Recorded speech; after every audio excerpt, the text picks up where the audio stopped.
Thank you, John, and thanks to all of you for coming today.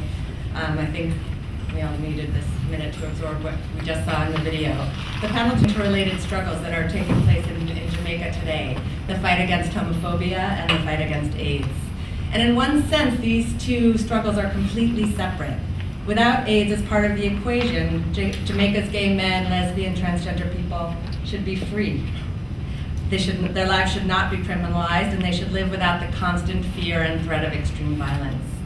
And that topic in and of itself is worthy of thousands of hours of conversation and demands action now, and we hope that we're going to get to that in the course of this panel. But in another sense, AIDS and homophobia are terrifyingly connected.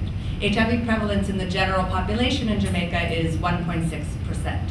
But if you look at prevalence rates in the gay community, they are estimated to be upwards of 31%. That's about 20 times higher than the general population. And the statistics are similar in other Caribbean countries. There can be no doubt that in order to contain the epidemic in Jamaica, you have to address care, treatment, prevention to the gay community. But the question that we're going to discuss today on this panel is how do we do that? How do we do it in a country where hatred against homosexuals seems to be ingrained in the very fiber of the society? And where do we start? So with that, I'm going to dispense with introductions. I think you have everyone's introductions, and get down to talking with this amazing group of panelists. And I encourage you to read the bios, and I would ask panelists just to say a little bit about who you are and what you do when you get asked a question. So I'm going to start with Jason, and I didn't plan to ask this question, but would you like to respond to Minister Smith's comments that he directed towards your organization in the film that you just saw? I was getting emotional sitting there listening to someone you would expect to be educated. He's not just a politician, but an attorney. And I couldn't imagine that he would have said we should keep our filth to ourselves. And this is the kind of thing that we get, and gay men and lesbians have been made to feel less than. This is the kind of thing that comes from the pulpit, from the church, comes from the media, comes also in large part from the music. The dancehall music has been very anti-gay, and not just anti-gay, but violently anti-gay. And can you tell us, Jason is the executive director of JFLAG, and can you tell us just briefly how the organization got started and what you experience every day with your clients and in your own life as the leader of this very brave organization? JFLAG was started in 1998, basically to provide advocacy on behalf of the LGBT community, separate and apart from in an HIV/AIDS arena, because of the stigma that was around disease that it attacked. And to this day, there is still guys who are hiding, who have been identified in that video, who have relocated from the northern end of the island and are still being pointed out and being attacked. So in large part our work, our day-to-day activity has been providing emergency housing, relocation, assistance with medical bills for our clients who've been injured. And as well the advocacy that's ongoing. We seize every opportunity to speak in the media, and just, we've been doing some one-on-one work, particularly with the police. We've seen some improved response from the police in terms of how they serve and protect, which they should. And we've heard really horrible stories of persons running to the police stations and the officers turning them back out to the crowds. But thankfully lately that hasn't been the case. We're also doing some work with the church, particularly around HIV/AIDS, because that's what they appeal to people. And so we're moving our work really from gay rights to human rights, that we have a right to exist, simply. Thanks, Lisa. And just a reminder to the audience that please don't take pictures during this panel. I just wanted to make that clear. Kwame, I'd like to move to you next. First of all, congratulations on the end. Thank you. And it would be great if you could tell us a bit about your background and work, and I want to pose to you really a hard question, and the question is why? Why is the culture of homophobia so virulent in Jamaica? So my name is Kwame Dawes. I am a professor at the University of South Carolina, teach English. I'm a writer. And as you can see, I was involved in this project. My first experience with the idea of homophobia, I was about 9 years old, or 10. I'd been in Jamaica about a year or two. My older brother, who was in high school at the time, our high school would start at age 11. That would be the period of what we call high school, which would be about middle school for you. He was maybe a third form, but that would be, he was about 14 years old. And he came home and told a story to me. And he told a story about a young man called Yap, who had been seduced and dragged into, sort of teased into the boys' bathroom by another boy promising him some kind of sexual contact. And then when he got into the bathroom, they beat him up in the bathroom. And my brother told me this story, and I wasn't sure whether it was just another of his great tales of the pleasures and horrors and adventures of school in preparation for my entry into high school, or he was telling me something. But I'll never forget that story because I was horrified by the story. I was horrified because he explained that it was because this boy was supposedly gay. And I didn't understand that, and I still can't get that. It doesn't make sense to me, that level of violence. But there's a context for it. Violence in Jamaica doesn't make sense to me. It's been something hard for me to understand in the larger context of violence. I think there are many elements that feed into anxiety about gay people and homophobia. On one hand, there is a clear sense in which the Christian teaching, in sometimes, I think, very bastardized and limited ways, presents the idea of homosexuality as a sin. And then it doesn't end there, but then it very calculatedly limits the way in which we understand it by taking us straight back to the Old Testament and saying stoning. And then everything else is forgotten along the way. And that association creates this really incredible sense of almost a kind of self-justification for the abhorrence or anxiety about what are called homosexual practices. Couple that with a long history, a colonial history of this defining homosexuality as buggery or sodomy, and those things existing in the society and existing in the culture. Add to that a strongly conservative kind of society that exists in Jamaica, and an incredible desire to keep anything sexual and as private and hidden, even when it is heterosexual sex. And you get this incredible cocktail that leads to the most bizarre sometimes bizarre kinds of anxieties and fears about homosexuality. And I think that as long as the narratives of people's lives and in their range and variety are not understood, and as long as within the church that very, what I call a bastardized reading of what it is to be homosexual continues, I think it's really going to be difficult to see a transformation take place. But I still think that it is possible. To understand, I'll finish with one little story. To understand what I mean, I remember as a 13-year-old watching a friend of mine. We were at a camp and they had found him masturbating. And for some reason, it was assumed that his masturbation meant he was gay. And I'll never forget, they started to tease him and harass him, and I said, but what is wrong with this? All of you do this, right? And they were going, no, not me, I don't do that. I said, you're lying, all of us do it. So how him suddenly become gay because of that? But it is that idea that anything that is seen as to be hidden and therefore divergent can suddenly be placed with this boogeyman idea, and suddenly it creates these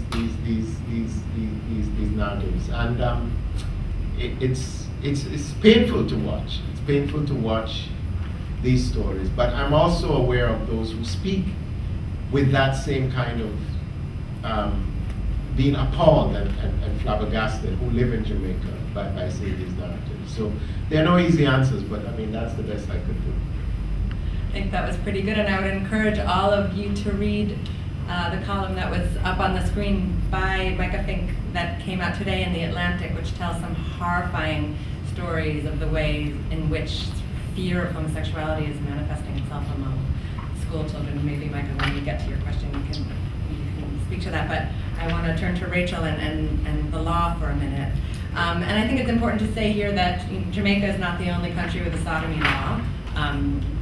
There are 80 countries around the world. The heads of states are gathered over on the east side right now with sodomy laws, or laws that criminalize homosexuality in one way or another.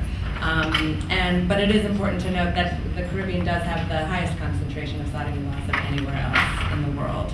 And let's look at ourselves. I mean, it's only been since 2003 that there was a Supreme Court hearing that basically nullified the many state laws that still existed criminalizing homosexuality. So I think that it's important to always have a regional context, and it's the intention certainly of AIDS Free World Advocacy and MAC-AIDS funding to look at this issue cross-regionally.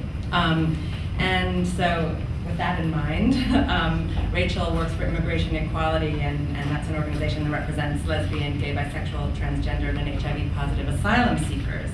And how, I want to ask you, Rachel, how do experiences of your clients from Jamaica and the rest of the Caribbean differ from those in other places in the world? And what would happen, do you think, if they repealed the sodomy law in Jamaica? Would that make a difference? Sure. Well, one of the things that Immigration Equality has seen is that the cases from the Caribbean and from Jamaica in particular are both quantitatively and qualitatively worse than from other regions. So first, quantitatively, Immigration Equality handles about 150 asylum cases a year from all over the world, and less than 10% of our initial intake pipeline comes from callers and emailers and letter writers from the Caribbean, but approximately 26% of our total caseload that we accept for representation is on behalf of Caribbean clients. So we're accepting these cases at a far higher rate than from any other region because of the severity of what people are facing and frankly the likelihood of success on an asylum claim in the US. And so not only is it disproportionate, but it's also the largest single sending region for all of our asylum work. So last year, for example, 15 of the cases that we won in the year, we closed 56 cases, 55 of them were successful in securing asylum or some other form of immigration relief for the client. And of those, 15 were from Jamaica. The next most next most represented country in our caseload, we had 3 winning cases. So just far and away a disproportionate part of our caseload. And qualitatively worse in terms of the kinds of circumstances that our clients have survived, and survived barely in some cases. We have a pending case now for a gentleman who was set on fire by a mob. The use of fire as an instrument of torture is particular to our Caribbean cases. We don't see it really from anywhere else. And so Molotov cocktails thrown through the window to force someone to flee from the house when he fled, and a friend of his, this is a different client, a friend of his and his grandfather fled the flames that had started in the house. His grandfather and his friend were shot and killed as they fled the house. He survived and was able to get to the United States and made a successful claim for asylum. But compared to the cases that we see from around the world, and we're winning other cases, right? I mean, so these are the spectrum of what a winning asylum case based on sexual orientation or gender identity is a pretty broad spectrum. We win cases for people who had very scary and unhappy run-ins with the police, or who were the victims of severe family violence that the police were unwilling or unable to control. But the magnitude and severity of the violence that we see from our Caribbean cases and our clients who have left. And how does HIV factor in terms of your clients? And disproportionately, our Caribbean clients are HIV positive. Our overall, the HIV prevalence rate among our clients overall is about 35%. Last year, our Caribbean clients were 64% of our caseload from the Caribbean were people living with HIV or AIDS. It's down a little bit this year. I mean, it's a small data set, so it's hard to see whether it's actually trending down, but it's still quite disproportionate to the rest of our caseload. So, Mike, I think we'll talk a little bit more about why those two things are so interlinked. And in terms of whether sodomy law repeal would be helpful, of course it would be helpful. I think that surely there should be some colonial reparation package that invests in helping to repeal the sodomy laws. Surely some UK lawyers on the hook for this, but one concern that we've raised in our office is whether the Department of Homeland Security would use sodomy law repeal as evidence of improved country conditions in opposing asylum for asylum seekers from the region. Thanks. And Jason, briefly, why don't you weigh in on from the ground on the impact you think the repeal of the sodomy law would have on the community, and to the extent that JFLAG is working on it? Because homophobia is a cultural issue, repealing the law is not going to change the mindset of the people, and that's going to take a process, for people to digest that. I mean, that alone will certainly cause an uproar locally. Thanks. So, Mike, I'd like to move on to you, and the clip that we just saw is incredibly powerful, and I encourage all of you to watch it on World Focus coming up, the subsequent clips. And one of them that I had the opportunity to watch last night actually breaks a taboo that is related to HIV in the Caribbean that I think it's really important to talk about. And I'm thrilled to see in the piece on homophobia and AIDS, which focuses on the nexus, that you address this. But you have on camera both the UNAIDS representative and the former head of the National AIDS Control Program, Peter Figueroa, saying quite definitively, what I said at the beginning of this panel, which is you're not going to contain the epidemic unless you deal with the epidemic in the gay community. But they also make the point that to take cover, and because stigma and discrimination are so intense, a large majority of gay men are married, and they have a girlfriend. And if you look at some of the statistics, there's actually a UNAIDS report, which for the life of me has still not seen the light of day, which shows that a very high percentage of the people who were interviewed as part of the surveys to determine the very high HIV prevalence rate report having sex with women as well. And in fact, that is causing a bridge to infection for women. So what did you learn about this, and why the reluctance to talk about it? And how can we not talk about it if we're not going to talk about the reality of the epidemic in Jamaica and throughout the Caribbean? Excellent questions. Let me just say thank you to everybody for convening this panel and for bringing us together and for funding the project and sending me down to Jamaica to do this work. I apologize if the the film is harsh. I've shown it to a number of audiences, and a lot of people come away feeling traumatized by it. But this first piece that we're showing you is really one of a linked series. They're sort of connected thematically.